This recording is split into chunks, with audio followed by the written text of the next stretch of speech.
All right, today we're going to be talking about the most commonly asked question we have, which is starting techniques on the chainsaws we sell, and how do you get them unflooded if you've choked them too many times. So what we're going to show you is a 400 series Husqvarna, a 500 series Husqvarna, and an MS291. So starting technique on the 400 series Husqvarna is you've got a primer bulb. Primer bulb you're going to prime 3 to 6 times. You've got this blue lever right down here is your choke. So when you pull the choke out, it is going to actuate the choke, actuate the throttle, and turn it on all at the same time. At this point, once you've primed it and pulled that out, you're going to pull it until the machine fires. Normally that happens within 2 to 3 pulls. As soon as it fires, you're going to push this choke in halfway. You pull it again, once it starts to run, all you do is hit the throttle, just like that, and the choke pops off, and then it'll drop down to an idle, and then you can do your job from there on out. Now, the question we get often is, if they've pulled this out, they pull it, they didn't hear that fire, they've pulled it 10, 15, 20 times, now they cannot get the thing started. And what it is it's flooded. So, we're gonna take you back to step 1. We're gonna take all this off, turn it off. What you do, you pull this choke out.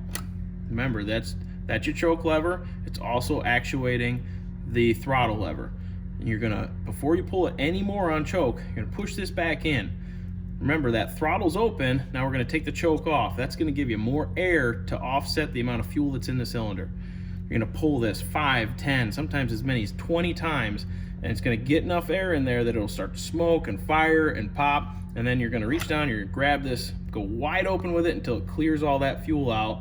And then when you release it, it'll drop down to an idle and you'll be good to go. On a 500 series, it works a little differently. Your normal starting technique is you hit your primer 3 to 6 times, just like you would on the 400 series. But this system works a little bit differently. You're gonna pull this out and up. And you let it go there, it'll actuate the throttle, actuate the choke, and turn it on. Just a little bit more movement there. Pull it, and a couple pulls there, and you'll get it to fire. And then as soon as it fires, you're gonna push this down. Once it's down, pull it till it'll start running, and then you just hit your throttle, it'll go wide open. That's your starting technique. Now, what do you do if it's flooded? And this is a common thing on 500 series because the more efficient these saws get, the easier they are to flood and the harder they are to hear that initial fire that is so commonly heard on the older saws. So you take this lever, pull it out and up. That's where you would normally pull it. Don't pull it. You've already choked it too many times. Push it down from there. Common mistake is people think when it's in this position, the throttle is locked. It is if you've choked it and pushed it down, but if you choked it and hit the throttle to bring it down, the throttle is not open. It released all of that. So you need to pull it out and up, push this back down, and you pull it from there. 10, 15, 20 pulls, it'll clear the saw out, get enough fuel or air in there to offset the amount of fuel, and it'll get running for you. That's how you get the 500 series unflooded.